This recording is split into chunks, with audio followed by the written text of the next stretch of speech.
दोस्तों, एक सामान्य ह्यूमन ब्रेन यानी इंसानी दिमाग में लगभग 86 बिलियन न्यूरॉन्स होते हैं।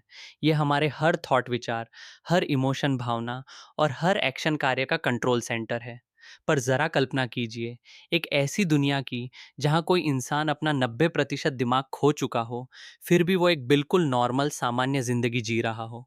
सुनने में ये किसी साइंस फिक्शन फिल्म की कहानी लगता है ना? पर आज हम जिन सच्ची मेडिकल मिस्ट्रीज, मेडिकल रहस्यों की बात करने वाले हैं, वो न्यूरोसाइंस की दुनिया के हर स्थापित नियम को चुनौती देती हैं। चलिए इस कहानी की शुरुआत करते हैं साल 2007 से। द लैंसेट, जो कि दुनिया का एक बहुत ही प्रतिष्ठित मेडिकल जर्नल है, उसमें एक ऐसा केस पब्लिश हुआ जिसे देखकर दुनिया भर के वैज्ञानिक और डॉक्टर्स हैरान रह गए। फ्रांस का रहने वाला एक 44 वर्षीय सिविल सर्वेंट सरकारी कर्मचारी अस्पताल पहुंचा। उसकी शिकायत बहुत ही मामूली थी। उसके बाएं पैर लेफ्ट लेग में हल्की कमजोरी महसूस हो रही थी। वो एक बिल्कुल आम इंसान था। शादीशुदा था, 2 बच्चों का पिता था और एक सरकारी ऑफिस में काम करता था। डॉक्टर्स ने सोचा कि शायद कोई माइनर नर्व इशू होगा, इसलिए उन्होंने उसके दिमाग का सीटी और एमआरआई स्कैन किया। लेकिन जब स्कैन की रिपोर्ट सामने आई तो डॉक्टर्स के होश उड़ गए। उस आदमी की स्कल खोपड़ी के अंदर ब्रेन टिश्यू, दिमागी ऊतक लगभग था ही नहीं। उसके दिमाग के लेटरल वेंट्रिकल्स, जो दिमाग के अंदर मौजूद कैविटीज होती हैं, इतने ज़्यादा फैल चुके थे कि उन्होंने पूरे दिमाग को खोपड़ी की दीवारों के खिलाफ धकेल कर एक पेपर थिन लेयर कागज जितनी पतली परत में बदल दिया था। दरअसल इस आदमी को बचपन से ही क्रॉनिक नॉन कम्युनिकेटिंग हाइड्रोसिफलस नाम की बीमारी थी। 6 महीने की उम्र में उसके दिमाग से अतिरिक्त तरल पदार्थ फ्लूइड निकालने के लिए एक शंट लगाया गया था, जिसे 14 साल की उम्र में एक दिक्कत के बाद मॉडिफाई किया गया था। दशकों तक वो फ्लूइड तरल पदार्थ उसके दिमाग को धीरे धीरे दबाता रहा। मीडिया ने इस केस को सनसनीखेज बनाते हुए लिखा कि उसका 90% दिमाग गायब है। जब उसकी न्यूरोसाइकोलॉजिकल टेस्टिंग की गई तो पता चला कि उसका ओवरऑल आईक्यू 75 था, जिसमें वर्बल आईक्यू 84 और परफॉर्मेंस आईक्यू 70 था। हालांकि यह स्कोर औसत से कम है, लेकिन वो फंक्शनली और सोशली पूरी तरह से नॉर्मल था। बिना किसी बड़े कॉग्निटिव या बिहेवियरल इशू के वो समाज में एक स्थिर जिंदगी जी रहा था। सवाल ये था, एक इंसान जिसके दिमाग का इतना बड़ा हिस्सा फ्लूइड से भर चुका है, वो एक आम जिंदगी कैसे जी सकता है? अगर आपको लगता है कि 75 आईक्यू होने की वजह से शायद उसके दिमाग ने किसी तरह एडजस्ट कर लिया होगा, तो हमारी अगली कहानी आपके सारे ट्रेडिशनल कॉन्सेप्ट्स को हिलाकर रख देगी। चलिए चलते हैं 1970 सेकंड की शेफील्ड यूनिवर्सिटी में। कैंपस के डॉक्टर ने एक मैथमेटिक्स स्टूडेंट, गणित के छात्र को डॉक्टर जॉन लोरबर के पास भेजा, क्योंकि उस छात्र का सिर सामान्य से थोड़ा बड़ा लग रहा था। डॉ लोरबर हाइड्रोसिफलस के बहुत बड़े एक्सपर्ट थे। जब उन्होंने उस छात्र का स्कैन किया तो नतीजे पूरी तरह से अविश्वसनीय थे। एक सामान्य इंसान का सेरिब्रल कॉर्टेक्स करीब 4.5 सेंटीमीटर मोटा होता है, लेकिन इस मैथमेटिक्स स्टूडेंट का कॉर्टेक्स सिर्फ 1 मिलीमीटर मोटा था। उसका पूरा क्रैनियम कपाल मुख्य रूप से सेरिब्रोस्पाइनल फ्लूइड से भरा हुआ था। लेकिन यहाँ सबसे बड़ा ट्विस्ट आता है। इस वर्चुअली नो ब्रेन, लगभग बिना दिमाग वाले छात्र का आईक्यू 126 था, जो कि एवरेज से कहीं ज्यादा है, और उसने मैथमेटिक्स में फर्स्ट क्लास ऑनर्स की डिग्री हासिल की थी। उसका सामाजिक और व्यावहारिक विकास पूरी तरह से नॉर्मल था। डॉ लोरबर ने हाइड्रोसेफलस के ऐसे लगभग 600 स्कैन्स किए और पाया कि जिन मरीजों का वेंट्रिकल एक्सपेंशन 95% तक था, उनमें से करीब आधे लोगों का आईक्यू 100 से ऊपर था। इन खोजों के बाद उन्होंने साइंटिफिक कम्युनिटी से एक बहुत ही गहरा सवाल पूछा, is your brain really necessary? क्या सच में हमें इतने बड़े दिमाग की जरूरत है? यह तो थी उन केसेस की बात जहां ब्रेन डैमेज बचपन से ही धीरे धीरे विकसित हुआ और दिमाग को एडजस्ट होने का पूरा समय मिला। पर उनका क्या जिनके बिल्कुल नॉर्मल दिमाग में अचानक भारी डैमेज, मैसिव डैमेज हो जाए? मिलिए पेशेंट सीजी से। ये एक 43 वर्षीय महिला थी जिन्हें एडल्टहुड में multiple severe strokes, brain stroke आए। उनके दिमाग का राइट हेमिस्फीयर, जिसमें फ्रंटल, टेम्पोरल, पेराइटल और ऑक्सीपिटल लोब्स शामिल थे, तथा लेफ्ट साइड के स्ट्राइटल एरियाज और अमिगडाला बुरी तरह से डैमेज हो गए थे। मेडिकल साइंस और न्यूरोसाइंस के नियमों के हिसाब से पेशेंट सीजी को सीवियर पैरालिसिस, लकवा, मेमोरी लॉस, याददाश्त जाना या पर्सनालिटी में भारी बदलाव का शिकार होना चाहिए था। लेकिन तमाम मेडिकल ऑड्स के खिलाफ उनके मोटर स्किल्स, लैंग्वेज भाषा, मेमोरी और इमोशंस बिल्कुल सुरक्षित और नॉर्मल थे। वो अपने रोज़मर्रा के काम आसानी से करती थीं और उनकी सोशल कॉग्निशन पूरी तरह से इंटैक्ट थी।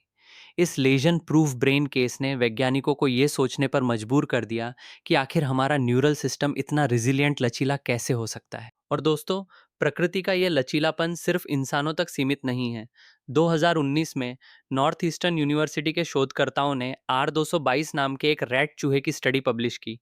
ये चूहा सेवियर कॉन्जेनिटल हाइड्रोसेफलस के साथ पैदा हुआ था और 2 साल तक जिंदा रहा। उसका हिप्पोकैम्पस, जो कि मेमोरी के लिए बहुत ज़रूरी होता है, और मिड ब्रेन बुरी तरह दबकर हिंड ब्रेन में खिसक गए थे, इतना ज़्यादा कि स्कैन्स में उन्हें पहचानना भी मुश्किल था।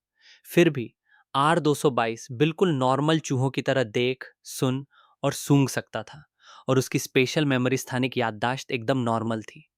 तो अब सबसे बड़ा सवाल ये उठता है, एक दबा हुआ कॉम्प्रेस्ड या भारी इंजरी वाला दिमाग आखिर इतने कॉम्प्लेक्स टास्क को कैसे हैंडल कर लेता है?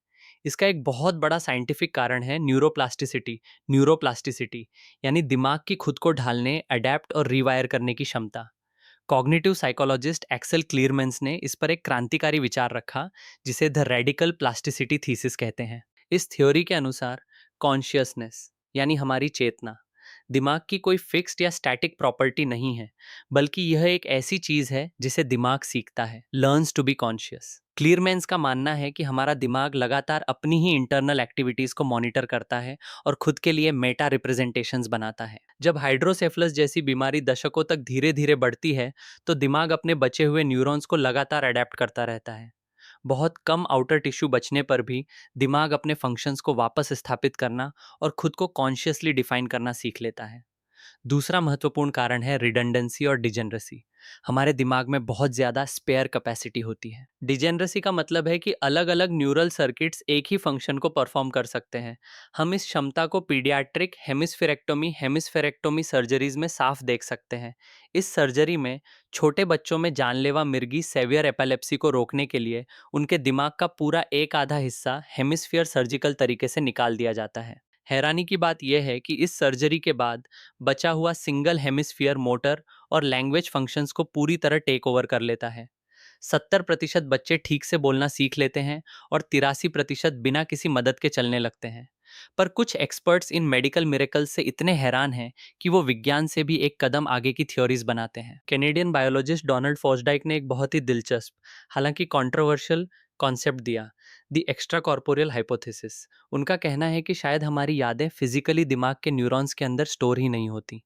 उनके अनुसार दिमाग कोई फिजिकल गोडाउन नहीं है, बल्कि यह एक रिसीवर और ट्रांसमीटर की तरह काम करता है। फॉसडाइक सजेस्ट करते हैं कि शायद हमारी मेमोरी किसी informational cloud field extra corporeal field में मौजूद होती है और हमारा दिमाग उस फील्ड को एक्सेस करता है। इसी तरह ब्रूस लिप्टन इंसान के 37 ट्रिलियन सेल्स को एक हाइव माइंड बताते हैं, जो बाहरी फील्ड से जुड़ा होता है। यही वजह हो सकती है कि 90% मिसिंग ब्रेन के बाद भी फ्रेंच सिविल सर्वेंट और शेफील्ड के मैथमेटिक्स स्टूडेंट की इंटेलिजेंस पूरी तरह इंटैक्ट रही। हालांकि ज़्यादातर मेन स्ट्रीम वैज्ञानिक अभी भी इन चमत्कारों को दिमाग की अपनी न्यूरोप्लास्टिसिटी और रेजिलियंस का ही नतीजा मानते हैं। तो दोस्तों, इन सब बातों का कंक्लूजन क्या है? एक बात तो बिल्कुल साफ है, हमारा ब्रेन कोई रिजिड हार्डवायर्ड मशीन नहीं है। यह एक बेहद डायनेमिक, अडेप्टेबल और फ्लेक्सिबल ऑर्गन है, जो सच में प्रकृति के किसी चमत्कार से कम नहीं।